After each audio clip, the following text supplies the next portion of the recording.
First, binasa ko yung veto message ni Governor Patrick regarding doon sa amendments sa Quarry Ordinance.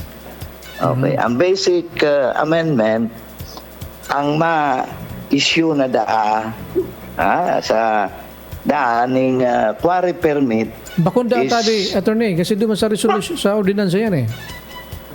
Bakunda. Yeah, doon sa ordinance. Dito sa amendment, ang ma-issue na yung yung Philippine, ano ba yun? Provincial Mining, anong apod ka? Provincial Mining Regulatory Board. Yan, Provincial Mining Regulatory Board. So parang ang ma-decide kung saan tatawan ng permit is yung board. Okay. So pang dua, yung delegation. So basically may delegation dati doon man sa pagkaintindi ko, doon man sa original quarry ordinance, ang ma-issue ng permit to extract, to cancel, to revoke is the governor. Diba? Dito sa amendment, ang ma-decide na kung sisay ang tatawan in permit to extract, etc., is the Provincial Mining Regulatory Board. Yan ang pwedeng diskusyonan. Sabi ni Governor Asansa, ako lang, under the local government code, ang may power to issue permits to cancel, revoke, or approve deed of assignment or transfer. Pero may kaya ang sabi niya, null and void yung pag-delegate sa Philippine yung Provincial Mining and Regulatory Board to issue permits, etc., etc. Pero may karugtong pa yan naman sa local government code na kumbaga based sa ordinansa kansang ko ng palalawigan. Yes, pero may ang basehan ordinance, yung quarry ordinance, di ba? So din sa amended, nilatag na ning probinsya na okay, ang ma-approve na yung PMRB, Provincial Mining Regulatory Board. Yan. So, napot. Valid ba yung delegation? Yan ang napot dyan. Valid ba yung amendment? Ang argumento ni Governor, ultra vires. Beyond the powers ng SP yung pag-amend kaso sa inyang authority under the local government code or in the previous quarry ordinance na i-delegate na sa PMRB. So, tama daw yan. Pero naman sa pag-invoke ni Governor under the Section 138 of the Local Government Code of 1981, ang nakalagay sa provision, the permit to extract sand, gravel, and other quarry resources shall be issued exclusively by the provincial governor pursuant to the ordinance of the Sangguniang Palalawigan. Yes. So, ang basehan permi ordinance, di ba? So, meaning, kung ini ang pagbabasehan, ining Section 138 of the Local Government Code of 1991, medyo simplang so ordinansa ko niya kang SP na i-redelegate. Yan ang punto ni Governor, simplang. Kasi ang may power to give permit to extract sand, gravel, and other quarry resources shall be issued mandatory by the provincial governor. Bakong maybe kumbaga siya mandatory ang shall mandatory sa governor and subject or pursuant to the ordinance of the Sangguniang Panlalawigan. Another one so ang ordinance sa permi dapat ni Sangguniang Panlalawigan perming governor ang igong exclusive authority duwa nga ni tabi issue duwa so wordings digdi shall be issued exclusively. Naglag pa na exclusively. Oh. Exclusive. Sa governor lang. Governor. Pursuant to the ordinance of the Sangguniang Panlalawigan. Yes. So, ibig sabihin, ang guidance ning Sangguniang Panlalawigan, ining Section 138. And ang guidance ng Local Government Code, na permisa ng kung magibos sindang ordinance, ma-amend sindan ng ordinance, perming ang authority to issue perming sa gobernador. Diba? And sa gobernador man, madepende duman sa ordinansa na pinagpasar kang Sangguniang Panlalawigan. Itong otoridad niya. Kung unya nahiling ning gobernador na yung amendatory provisions, biya question niya na ultra vires kasi under the 138 sa akin lahat ang ginibo ning SP pigtao sa province mining yan ang pagkasabot niya.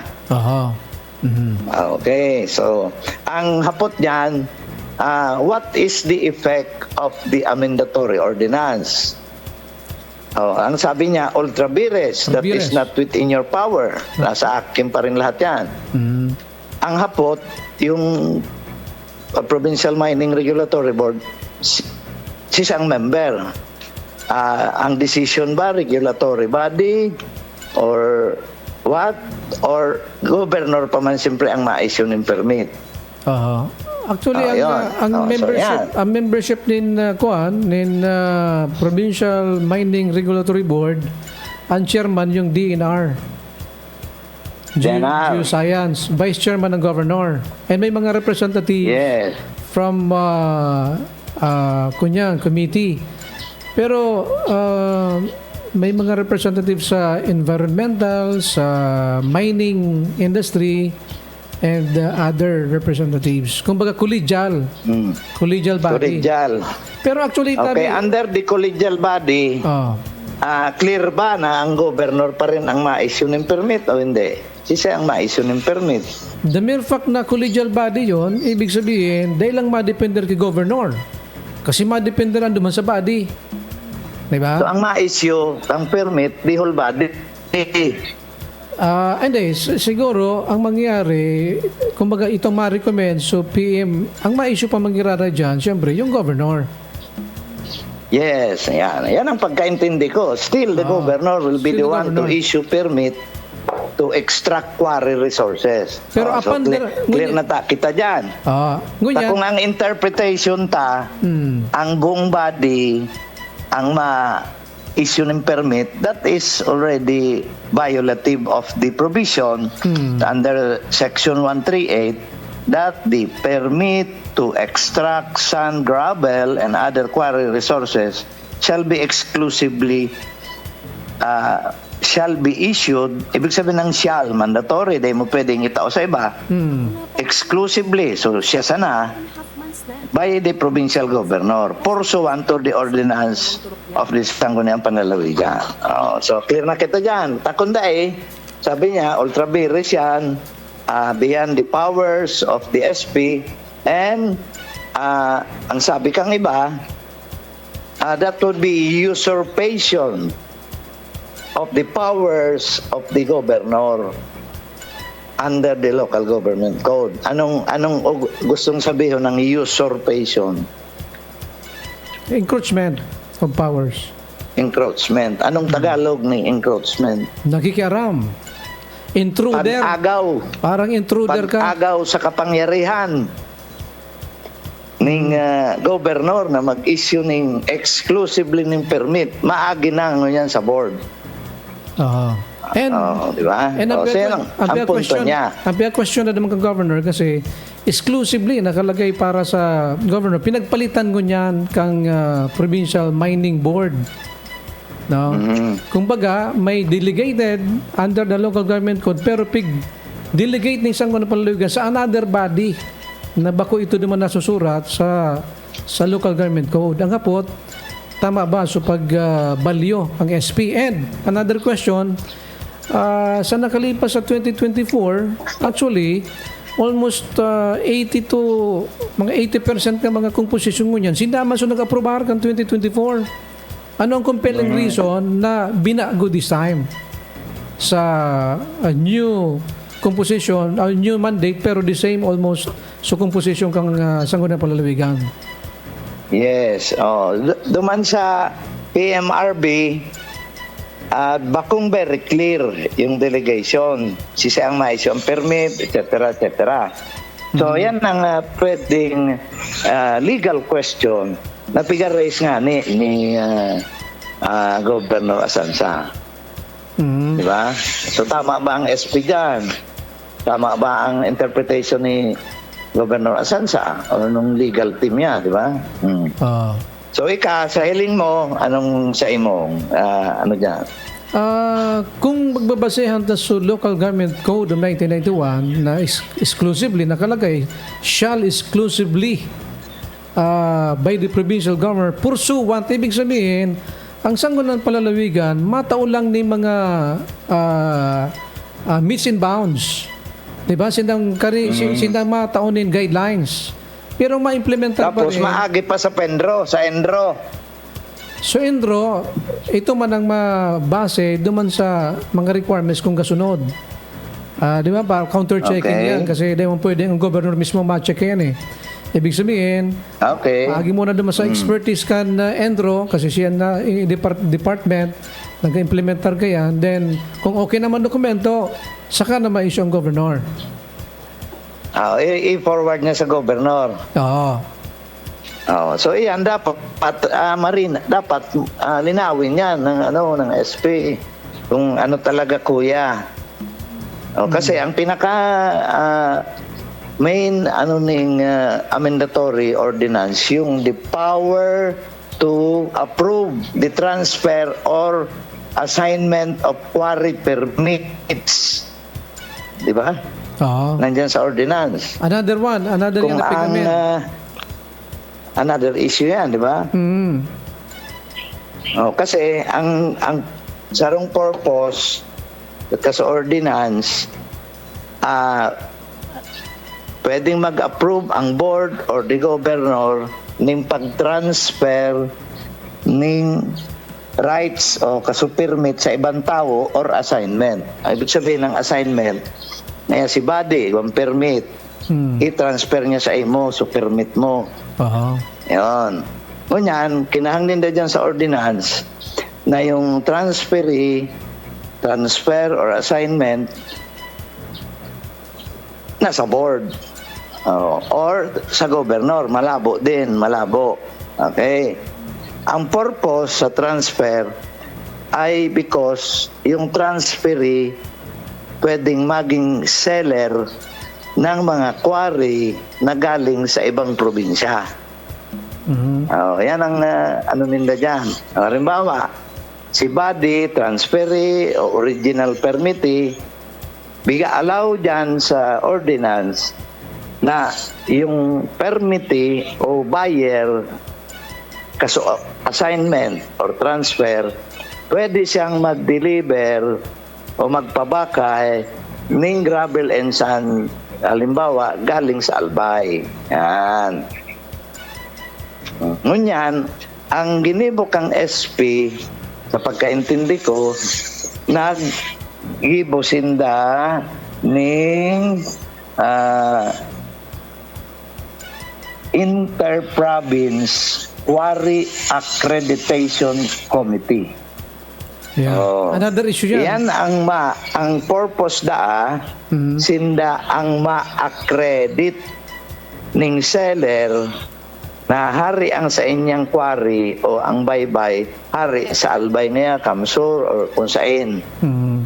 Pag na-accredit na ng SP Inter-Provincial Quarry Accreditation Committee, saka tatawan ng permit na okay, mag-deliver ka na sa Catanduanes, ipabakay mo kung kisay sa local,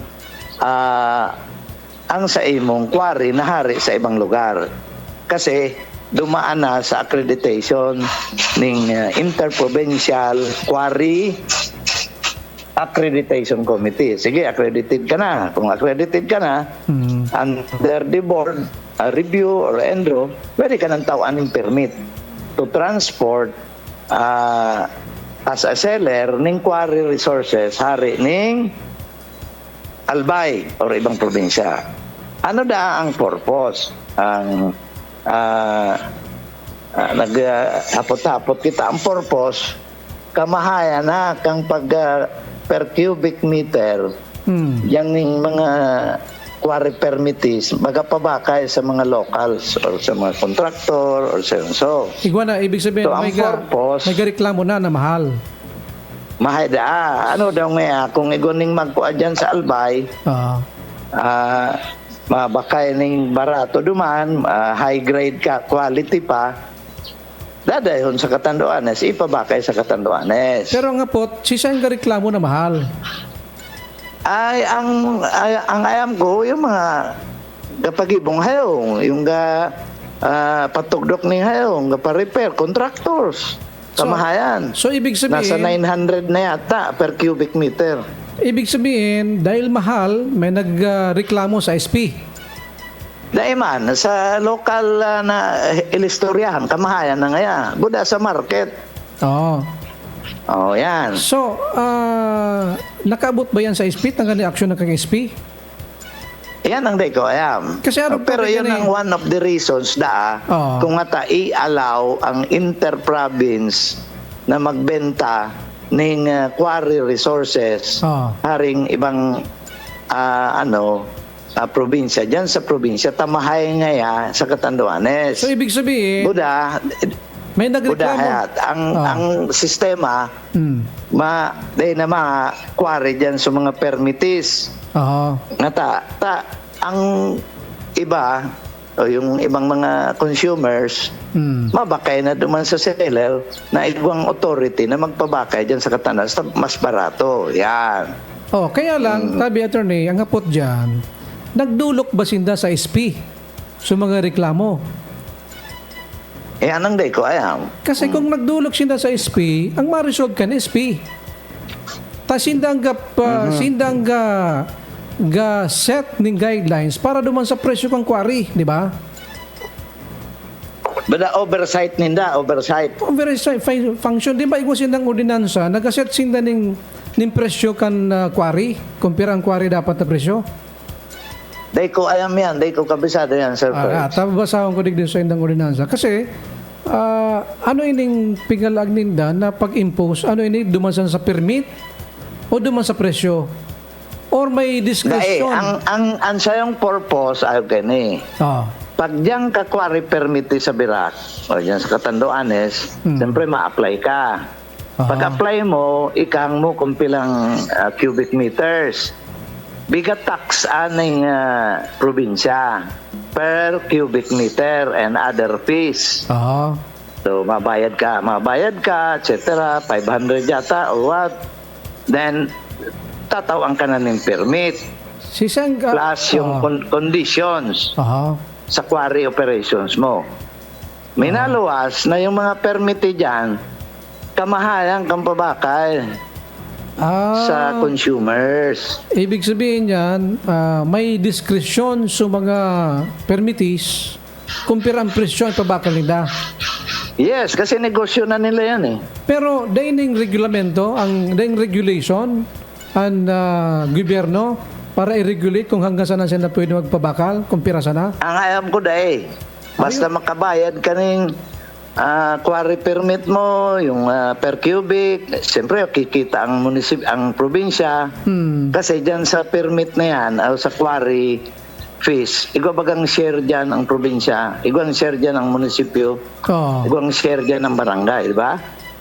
So that is yun ang taxation dyan sa quarry. Dapat ang maging action kang SP bako na dahil na singilon, di ba? Ang action nindang ngunyan dahil na singilonin fee so galaog. Ayan, ang sarong reason pa nga mas cheaper na seller makuaning quarry o bye-bye sa mainland, graba sa Albay, kasi paglaog niya o pag-transport niya from Albay to Birac or San Andres or wherever, dahil naning tax na 500 per cubic meter. So mura. Kasi ang treatment daw under regulations, etc.,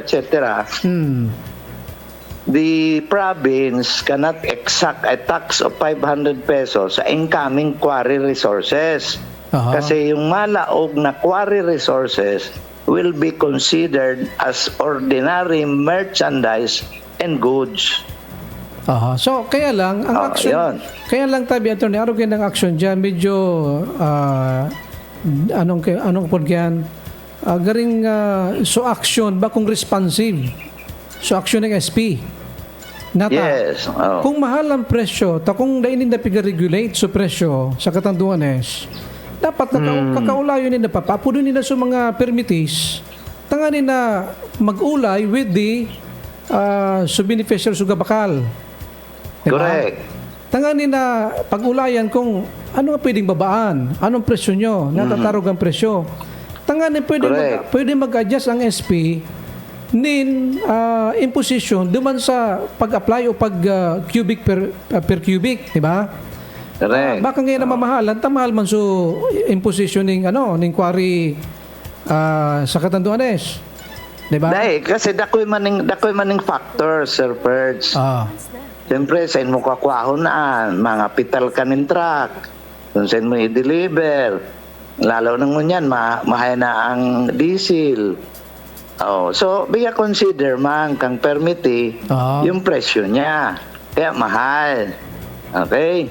Ang sayong factor, iguaning comparison. Kang panahon da ni Governor Buboy Cuba, mas barato. Barato ang panahon ngayon ni Governor Asanza, nagmahal na. Ngayon kamahayan. Alat. So, ang option, tatawan ang sayong quarry permiti na magkuha siya sa Albay as a seller from one province to another province, pero maagi ka for accreditation yan sa SP Inter-Province Accreditation Committee. So nag-igwasin na ng bagong create na committee ang SP na ang ma-accredit kung pwede ka magpabakay sa probinsya. Tama ba yun? Alat mo na, tabi, Attorney, duman sa issue. Doon muna kita sa issue na tatamahal. Pagtukaw da kang... Yan ang day ko. Ang gahapot-hapot man ako, siyempre nga, mahal ang ga-extract. Makuha ka ng tao, huwa ka ng babayaran na sweldo. Hayayo ang biyakwahan. So biya compute man aning kaya lang so argumento seller. Ang sabi kang panahon ni kang previous administration barato so kunyan pabakal kan mga permitis. Yan. Tapos ngunyan kang panahon ni Governor Asanza nagmahal so presyo ninda. Yes, yan ang common common complaints na dangog ko niyan. Ta siyempre maghapot-hapot ka. Nga tatamahal. What's the difference? Yan ang dapat. Yan ang dapat imbestigaran ng SP nga tatamahal. Dapat duman mga imbestigaran ng SP. Tamahal gunyan kay Asanza kaysa gikuha. Si Asanza ba, si Governor Asanza ba o si Governor Cuba ba ang ka-impose nin presyo kang mga permitis? Yan ang ko ayam. Basta ang ayam ko dyan, ang power lang ng probinsya, magbayad ka per cubic. Yes, natata. Then bahala ka na magpabakay kung guyan, pabakay mo. Gara na luwas, kung araw kayo ito ang pigasabi, kayo itong nagsaramsay mo na mas mahal ng ganyan sa bagong administration kumpara sa iba, ganun kang kaset nin presyo kan mga permitis, so, gobyerno. Diba? Bako, ang gaset ng presyo, yung mga permiti. Dahil naman, pag-abot sa selling, dahil nang pakialam dyan ang gobernador. Pero natasan, sa comparison, mas barato sana nakalipas sa administration sa presenting administration. Diba? Yan, ang dapat haputo ng SP. Ito dapat imbisigaran ng SP. Tanganin ma-harmonize, tanganin kaulayon sa mga permitis. Natangeta mahal ka mong ganyan, na barato ka mo sa nakalipas sa administration. Diba? Correct. Dapat duman sila ma-imbisigar. Ngunyan, ang solusyon pa lang, ang naging solusyon, papayagan ta sa mga nasa ibang lugar magkuha, di dahil nang kita sa mga yaon digdi sa Catanduanes. Yes, kasi cheaper na ang mahari sa ibang probinsya. So, piga-address pa lang so problema, kaniba, so problema sa Catanduanes, dahil. Tabi attorney, ibig sabihin ko, ay allow ta so ibang lugar na duman magkuro, dahil na mako sa Catanduanes. Di ano nang kita ka mag-permitis? Barato. Dapat ko tabagan solusyon dyan, papo doon sa pang-permitis, imbisigaran na, ano ta, mahal ka mo. Di na na-afford kan mga gakua. Tangan halimbawa, baka na mahalan so imposition duman sa pigset na piga per cubic na piga ko akang probinsya sa quarry. Di ba babawasan ta ang pag-impose kan probinsya, di ba? Dahil mo pwedeng bawasan ang pag-impose ng probinsya kasi fixed rate yan eh. Natatanag mahal. Dumana sa diskarte ka sa mga sellers. Kaya dapat duman maimbisigar, natatamahal. Itong imbisigar, tapa kaigwanin personang dagdag nin amilyar gapatong tanaga mahal ang presyo kan mga gapabakal sa Catanduanes. Diba? Yes, ba? Digwang gatong pats. Nata. Duman kita sa Sisay ang gatong pats. Sisay daw. Iyon dapat ang sa indang imbisigaran. Yes. Pwede din ng kasuhan yun di ba? Kasi may implication. Ngunyan, ang solusyon pala, babaratuhan, dahil mo na sisingilon, so merchandisation, anong kapod yan? Bakong favorable to the province. Correct. Dapat gobyerno ka. Favorable sa tao. Kasi barato. Pero bakong favorable naman sa permitis, siyempre ka protektaran mo. Diba? SP ka din Catanduanes, pero kaprotektar ka duman sa iba. So seller na actually ayaw kang kayo ni Perdi. Dahil maning basta-basta makakaya kung bako kang grante ng permit sa probinsya. Yan ang sa kuyang pagkaintindi. Kung ikagwa guarantee ka, halimbawa, permit ka dyan sa Catanduanes, you can buy sa Albay ng gravel and sand, pero mapa-accredit ka nguna sa SP na ma-import ba ako. Tawan mo kung authority o pinabakay ko naan so bagong buyer o assignee, mahagad ng authority or accreditation sa SP na mag-transact business as a seller from Albay siya to Catanduanes. Yan ang ginibo dyan ng SP. Ang purpose ng SP, i-check yung seller kung ang sa inyong mga dokumento kompleto, talagang siya man ang bagong seller, buyer, kaso or assignee. So, yun ang explanation. Maka-transport ka pa lang, pero dapat... Ngayon, hapot. Tama daw yung power ng SP to create a committee to accredit. Tapos, duman sa ordinance, sa amendments, daig describe ang power and functions ng Inter-Province Accreditation Committee. Daing provision na there must be a ano yung apuntakan, IRR, Implementing Rules and Regulations. So, daing distinction. Sige, okay ang document mo. Sige, kung ano sa Albay, bahala ka sa buhay mo. Kung makakuha kang barato, dumang pabakaya, yun lang ang gusto ng SP. Diba? So, maagi ka sa SP. Tama ba yun na maagi ka sa SP? Actually, magayon mo sa purpose. Ang SP legislative lang. Magayon sa purpose. Sabi ang question ni Governor Dumang kasi nga dapat may kumbaga usurp na may encroachment sa lalo kang usurpation. Kasi pwede man sana, di ba, duman sa local government code, pwede siya na mag-set ng guidelines, pero ang implementation, pero may sa executive. Pero kung sinda pang matrabaho, encroachment of function na yon.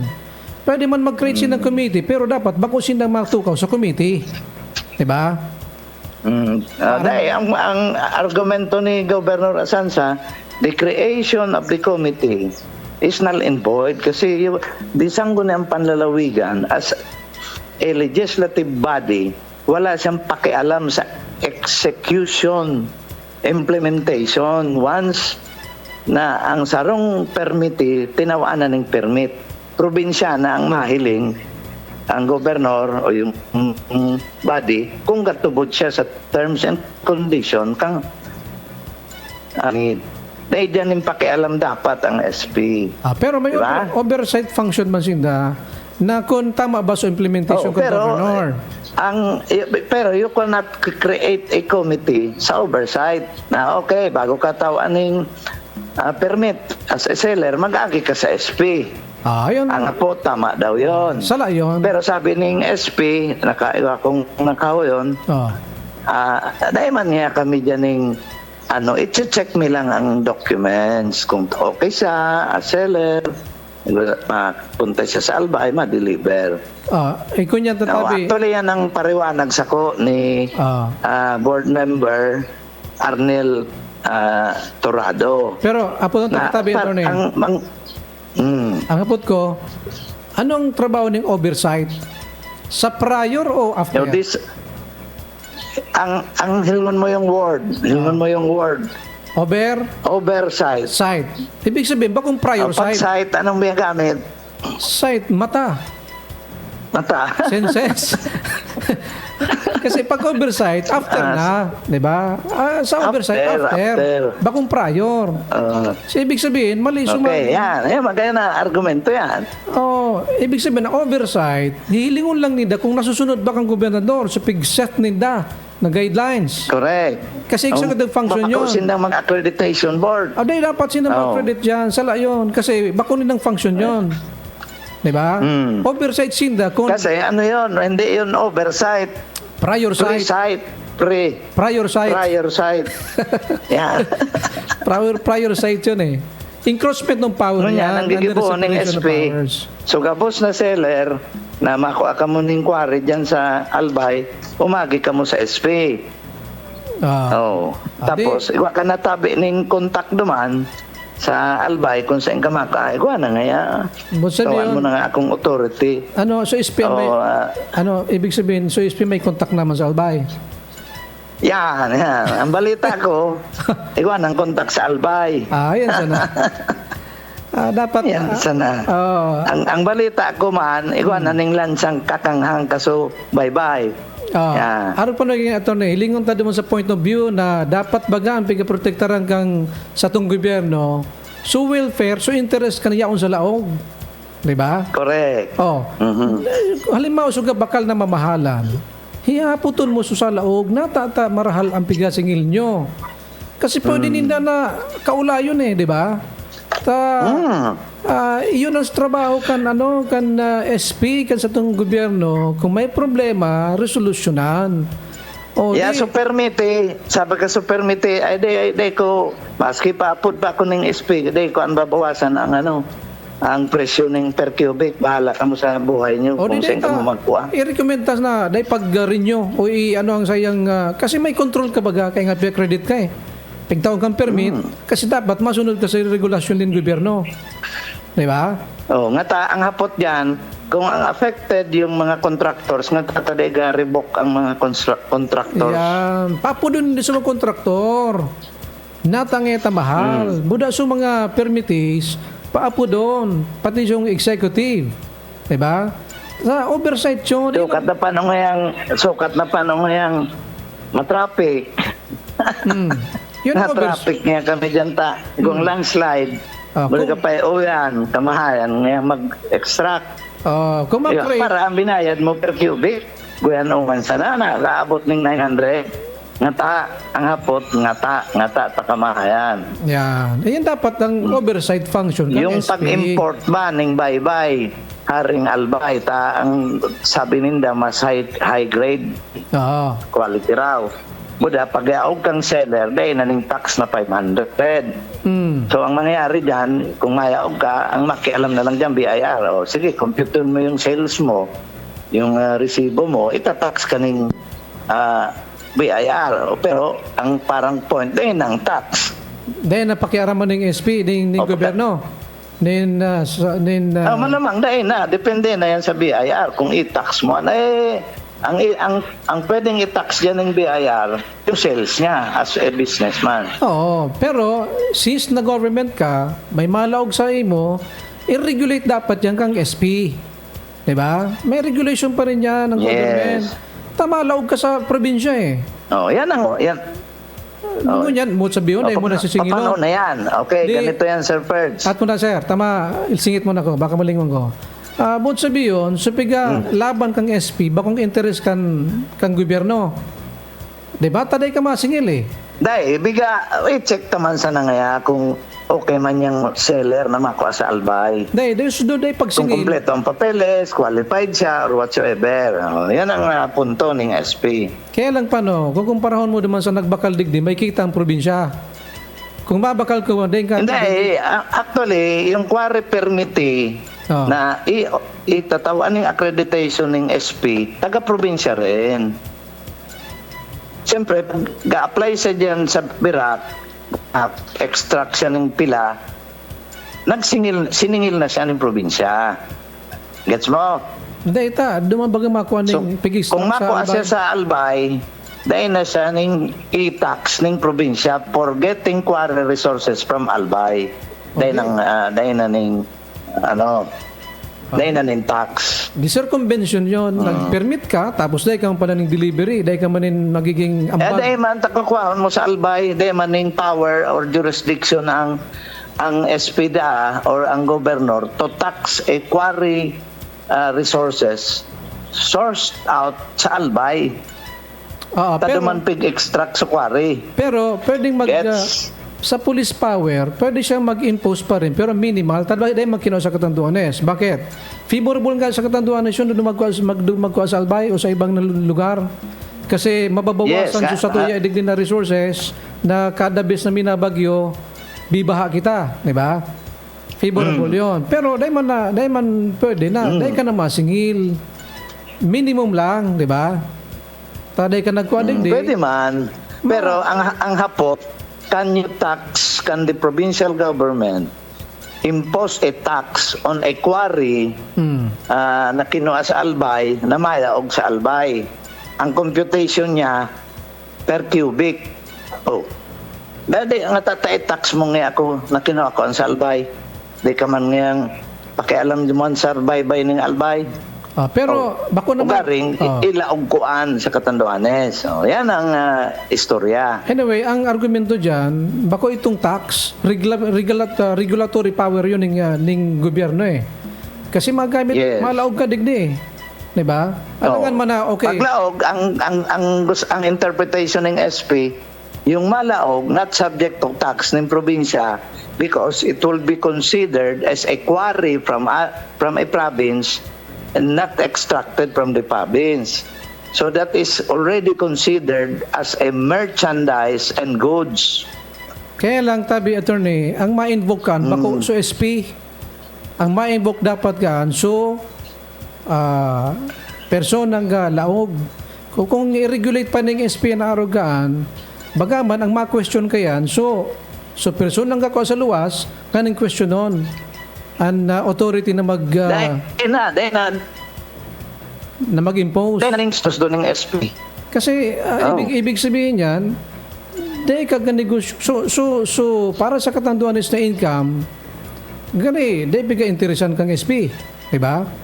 Na may income generation din dapat ng probinsya eh. Diba? Yung may punto ka dyan. Inimical, anong podcast? Kasi basically, ang purpose kung hari sa albay, mas barato.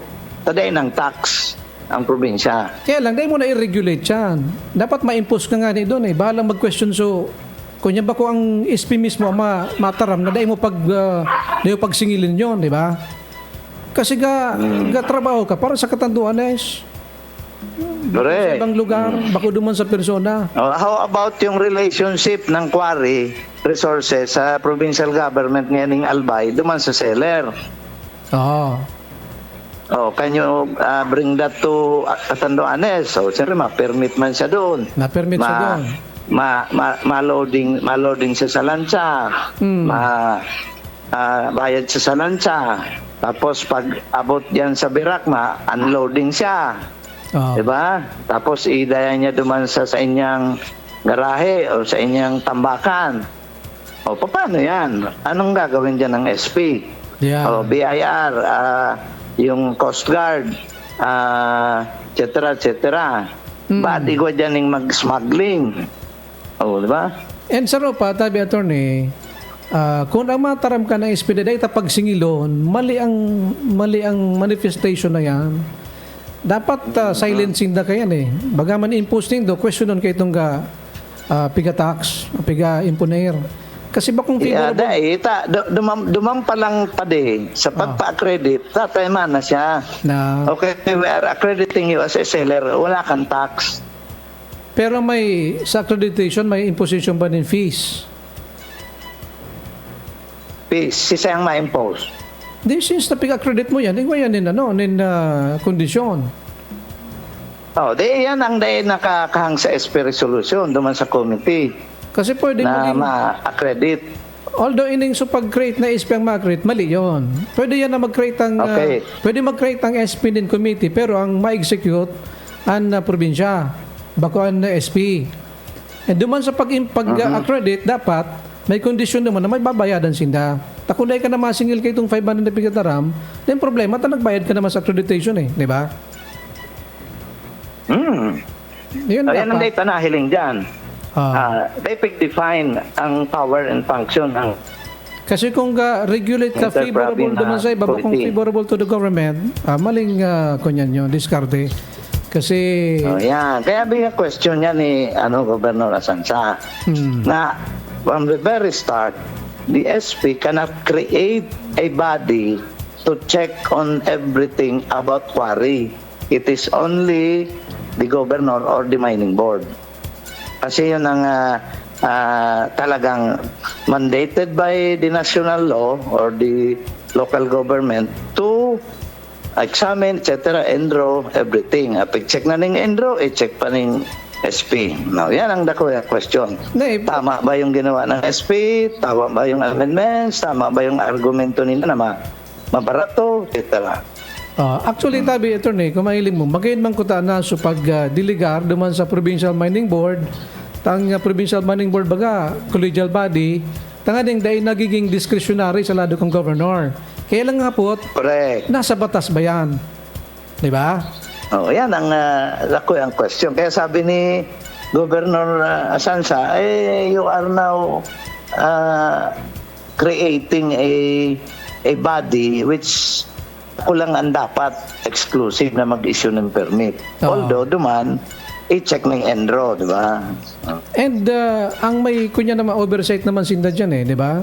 In case may nailing sindang improper sa implementation, kay itong ordinansa nila sa quarry, pwede yan na i-counter-check as oversight function kang SP. Kung galapas ba? Yes, after nang ma-issue yung permit, budaga operate na sa quarry. Yeah. Diba? So, in ang question so, yan ang basic issue.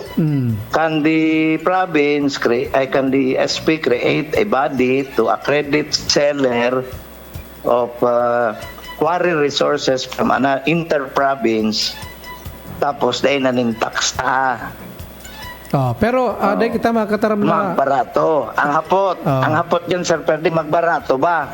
Yeah. Magbarato ba? Pero anyway, ang sa tuwing observation dyan, subject yan din legal remedies din kan party, yung aggrieved party, para idulog kasi questionable ang ordinansa Kung questionable, hindi pwedeng sa korte, tanganin na hilingon so propriety, buda so legality ang ordinansa. Kasi ang question nga dyan, actually, naging problema kan panahon ni former ni Congressman Leo Rodriguez. Di ba sa mga projects niya sa Catanduanes? Dahil nakakuha na ng quarry, gravel sand sa Catanduanes, kasi dahil pagkatugutan kang previous governor. Kasi nakaangkla lang naman sa indang ordinansa sa quarry, nasa governor. Ngunyan, Correct. ta nagbago, ang tunada kang SP, na almost 80% kan composition, the same sa nag-approve kang ordinansa kan 2024. And ngunyan sa 2026. Anong Very compelling good reason? observation. Diba? Anong compelling reason? Pinagdiligar sa Provincial Mining Regulatory Board na kang panahon, pigaprobaran maninda na sindaman nga ng aduman sa 2024. Diba? Yun ang medyo questionable. Correct observation. Kaya lang dahil nagtanong oras sabi. Pero sabi sa ko ni Provincial Board Member Arnel, ang governor pa man siyempre ang na-issue ng permit to extract, etc. At saka magtaon ng permit or na mag-seller ka. Only that, the SP as oversight functioning nag-create na bago ka ma-accredit, transaction na seller,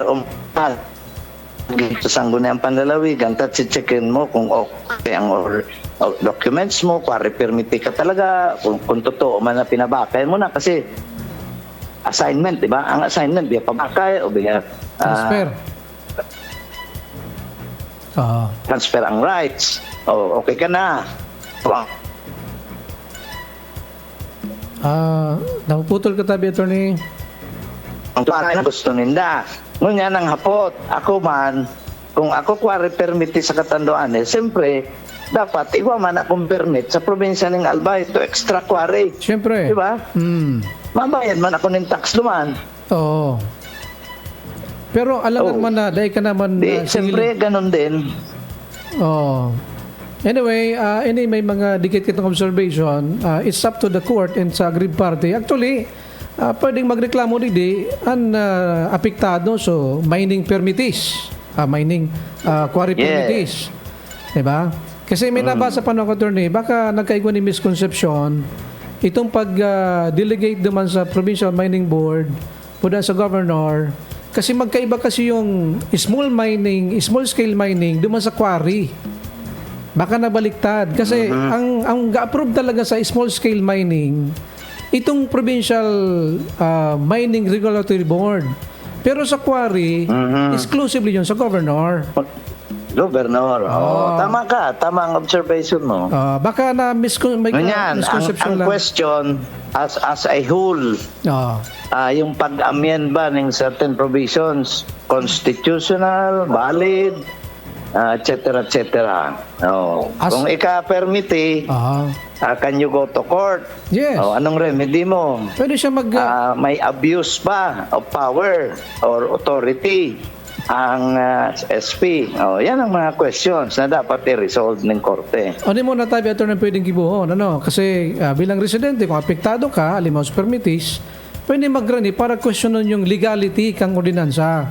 Since nangon yan, dahil pa man na-implement, kung in-override dyan, di man may publication, di man nga na isa kuwaninda di man sa ano nga po yan, sa clause, sorry yan, nakalagay publication. Nakalagay ni Dadigdi, so, anong po yan, so clause, anong clause yan tabi, attorney? Effectivity clause. Effectivity clause. Ang effectivity clause, duman sa 2024, subject for publication sa newspaper of general circulation. Pero digdi sa 2026, subject for posting na sana. Diba? Yes. Ano ang reglamento tabi, attorney, pag-abot dyan sa ordinansa with penal clause? Balik tayo doon sa original ordinance. So, original ordinance, pinablish. May publication. Sa newspaper o publication. Ngata. Because may penal clause. May penalty for violation, di ba? Yes. Pag in-amend mo, dapat i-publish mo rin. Kasi yun talaga ang purpose to let the people know. Kasi maski in-amend mo yan, the same pa rin yung penalty. Dahil mamaganinda in-amend sa penalty. So dapat under the local government code, ng provision, pag walang penalty, ordinary posting. Pag ikong penalty, dapat i-publication. So kung hindi na-publish ng SP, violation yan. Walang effectivity. Yes. Yung ordinansa. Yan ang another question. Kasi ang yaw din sa indang Section 11, effectively declares the ordinance shall take effect after compliance of posting requirement under Section 59 of RA 7160. Duman sa old ordinance, ang effectively declares these rules and regulations shall take effect in full 15 days following its complete publication in any national newspaper or general circulation of any newspaper and local tabloid circulation. So magkaiba. So sa indang 2026 sa 2024. So ngunyan kung dahil pala implement ini, ang pwedeng reglamento, pwedeng magdulog tanganing question ng legality. So declaratory relief kung dahil yes, pala... ang usual diyan, pakihuyo na ng SP. Although na override nyo na, ba't pwedeng i-amend nyo otro? Diba? Override. And to clear everything. Pag in-override tabi attorney, automatic, batas, magiging batas yun after publication. Yes, ang hapot dyan, Sir Perch, effective na ba yung ordinance? Assuming na valid yung posting. The ordinance is now effective. Kung posting, di ba? Kung posting. Composting. Therefore, the governor can no longer issue quarry permits. Maaging na siya sa Provincial Mining Board. Mining Board. Kaya lang hapot kay no arin. Kaso arin. Duty. Ang effectivity. Kasi subject for... i-assume ta ng effective na. Nag-post lang selfie lang. Ay daw lang yung posting niyan Hindi, kaso ano pa man sana Ang hapot, assuming na na-post na. Immediately, pag na-post, compliance, 10 days, etc. Effective na. So, ang halimbawa, effective na. Can the governor now issue new permits? No. He will go to the Provincial Mining and Regulatory Board. Bako na sa governor. Yung seller, mapunta na siya sa SP. Tawin na akong accreditation, tama ako ng bye-bye sa Albay. So, iyan, assuming daming SP. Assuming kung iniday mag-question. Kasi kung day pa implemented ang, di ba, ang reglamento tabi attorney, pag day pa man piga-implement ng any law or ordinance, subject for declaratory relief, para question ng legality, or kung implemented, dadi for injunction na, no? So, yes. Ang ano diyan, ang diskarte, sabi mo nga dapat igong magdulugkaan sa SP na i-review. Pandoa, magdulog sa korte. Now, ang hapot, is it now proper for any interested party with legal personality to file a petition for declaratory relief? Yes, of with course. Preliminary or temporary restraining order or injunction. Premature o bako pa? Ikaw daw, anong hiling mo? Kung day pa implemented, siyempre, declaratory relief. Kaya lang kung dapat mahapot mo na nun sa SP, no rin ineffective na.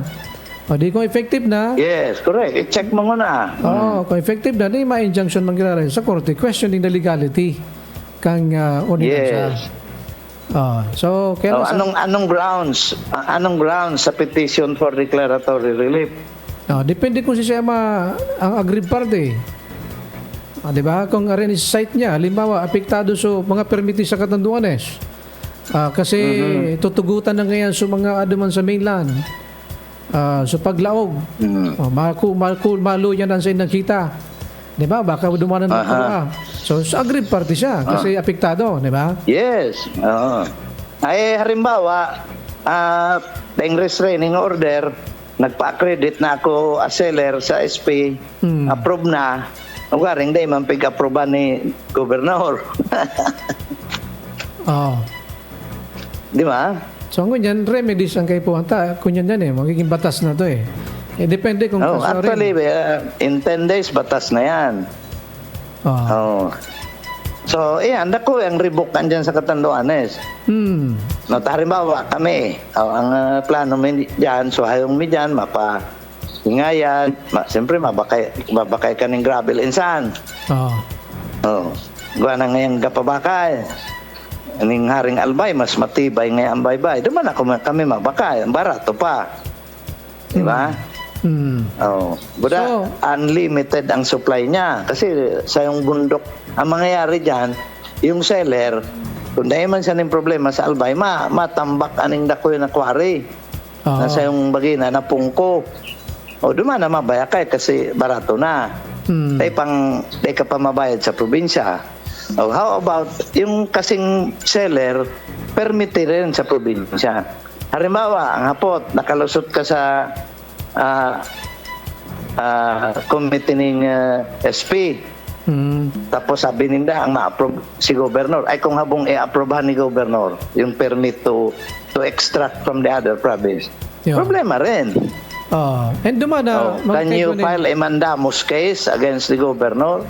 Yun ang magayon na remedyo kasi ganin malinawan kasi duman na magkakaigwanin argumento kasi alimbawan ko niyan pwede rin na mag-file an executive kasi aggrieved party din siya, di ba? You're correct kasi there is injury, there is damage to a person kasi graft case yan pag damage to injury kasi mataon ng permit ang SP ng accreditation. Once the SP gives an accreditation that is causing injury to any party, including the government, or giving any private party any unwarranted benefits, di ba? Warranted or unwarranted? Yes, unwarranted benefits at saka giving advantage to other or preference. Duman sa gusto niyang tawaan. Ang problema, maski nga tinawaan mo ng accreditation as a seller, siya ang ma-approve, si Gob o yung body. Sabi ni Gob ako, di ko na-approvehan, maski na-accredit ka. Sa linggo, magkakayong ribok talaga kasi si Governor, di man ma-approve. Diba? Dahil ma-issue, tapig-delegate na kang SP sa Provincial Mining Regulatory Board, so dapat trabaho kang gobernador. Diba? Di ma-question man sa governor. Yes. Kung, ayaw kaya ng procedure dyan, Sir Perch. Kung ako mapa-credit ng seller, mapaayam lang muna ako kay Gob. O Gob, existing na sa committee, mapa-credit ako. Halimbawa, okay ako, will you give me a permit? Di ka naman pa yan power kasi kung Provincial Mining Board, di ako ma-apply for accreditation kung di ako sigurado. Correct? And sa hiling ko naman pati, ma-resist ang governor dyan kasi sa power niya, nakawan siya ng power. Yeah. Diba? Waiver of your, color of title. Di ka rin ngayang kuwang ka. Ignorante ka sa imong trabaho. Tadi yung pag-inbox sa imong... Ngayon, kung di mag-file ng kaso, ang governor, siya ang ma-file. So, the main affected yan is the provincial governor. So, anyway, tabi attorney, based doon sa body niya, based sa function niya under the local government. So, sa iling ko, maabot talaga sa korte yan The another intramurals na naman, so nangyari kay ito kang December, nagbabalik na naman. So, kunyan, conflict between the executive and legislative. Na-resolveran ta pa lang sa budget. Ngunyan, igwa na naman ng another head-on. Diba? Ano na, hindi ka origari. Budada ko yung epekto. Ang hapot ko, ang hapot dyan, Sir Perch, anong epekto sa local consumers? Anong epekto sa mga government projects? Grabe epekto yan. Napaabot na billion. Grabe epekto yan. Anong epekto sa mga contractors naghahanap buhay man? Yes. Maapektaran sa issuance and sa operation. Nakulang epekto yan ang mangyari. Yes. May domino effect. Okay, attorney, maraming salamat tabi. Sa otro naman. So, ang abangan ta kung siya ang ma-file, kung ma-file, etc. etc. So, ang lang, naipaliwanag tayong ginibong amendments, implication, legal or illegal, bala ng korte. Okay? May observation kita, anyway, nasa mga aggrieved party na yan, na pwede so concerned citizen or so mga permittees or the office of the governor kung igwasindang kung agrabyado may exhaustion of remedies man sila pwedeng gibuhon.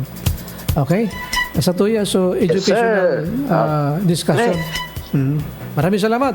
Thank you. Okay. Dahil man kitang biya kampihan or what, pighiling pa lang yung argumento, di ba? Yes. So who will now prevail? The governor or the SP?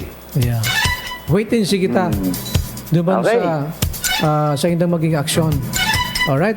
Pero kaya lang kaya lang yun ang observation na another head-on collision na naman sa lado ng SP. Nag-urulay lamang bago mag gribo ni mga lakdang. Di ba pwede ko before na i-veto ni governor, okay, mag-sit down muna sa room tukawan, tanganing ma-resolve, kung official na pa nung veto power, siyempre, another recourse naman sa lado kang SP. Di ba? Igusin ng numero, kaya na-override din na. Kaya maraming salamat, Attorney. So, red alert naman ang social media, ang tapos na concerned citizen, yan sa isyong yan. Yeah. Red alert ang mga barangay, local governments, munisipyo, probinsya, contractors, BIR, etc. gabos. Di ba? Kasi ang affected dyan barangay, kasi doon kukuha ng bye-bye, di nangyayang kuha, magkaming share dyan, di ba? Kung ako tabi, Attorney, may legal officer na dyan sa SP. Ang balita ko, pero siyempre, pag igong legal officer, ang legal officer, di ka adayan man ang gabos na implikasyon, di ba? Pero ang sa ko yung advice yan, siguro mag-urulay siya na permi, kung yung mga measures, kung dahil napapag-aulayan, i-harmonize. Magkuha ng other party, tangan ng nagdarang. Kasi kung kabaranggaan na dyan na naipasar na, na-override na, o di ano na naman na mangyari, di ba? Mababalam sa mga services. Baka maging busy duman sa legal remedies. Di ba? Yes. Tapos, halimbawa, na-download na imo haring national or DA or DepEd na mapag-ipon na ng building. Saan makuha sa kontraktor ng bye-bye? Sa Birak na mahal o sa taga-Albay na barato? Affected yung project, di ba? Mahal eh. Okay, thank you. Yan ang sa itong mga observation, mga legal opinion. Legal at saka illegal opinion. So SP, nag-exercise man yung power nila, ang hapot, tama ba yung pag-exercise? Si Governor, nag-exercise man yung veto message niya, tama ba yung kanyang argumento? Yan. Diba? At least na ventilate na sa both sides. At least na dangog naman napagulayan. Okay, maraming salamat, Attorney. So kapos na mga sa tuyang listeners, look out nyo pag-ibo ka ng hayong. Tingin tama ba kayo sa Birak, sa Albay? Ay tuntang magbarato. Mapag-ibo ko sa dagat na siya na eh. So floating residence. Yeah. Maraming salamat. Thank you. Okay, Sir Ferds, at sa gabos na mga radio listeners ta. God bless, Katanduanes. Maraming salamat mga kaperiodiko si Attorney Dex kasabay niya ito. And kasabay ko nakasabay naman si kaperiodiko ng Buddy Boy Isurena. Maraming salamat. Thank you so much sa inyong pagkatabay. Abangan po yung programa kang ATI and kang PNP. Masunod na. Ito po si kaperiodiko Mr. Arvi Ferdi Brizo. God bless Katanduanes, Philippines and the universe. Mabuhay! Hasta la vista, BP. Bangon Katandunganon. Sabay-sabay kita sa pagsulong, basta buruhay ay paglahaong. Ano bang problema, ikaw ang solusyon. Bangon Katandunganon, sabay-sabay kita sa pagsulong, basta buruhay ay paglahaong. Ano bang problema, ikaw ang solusyon.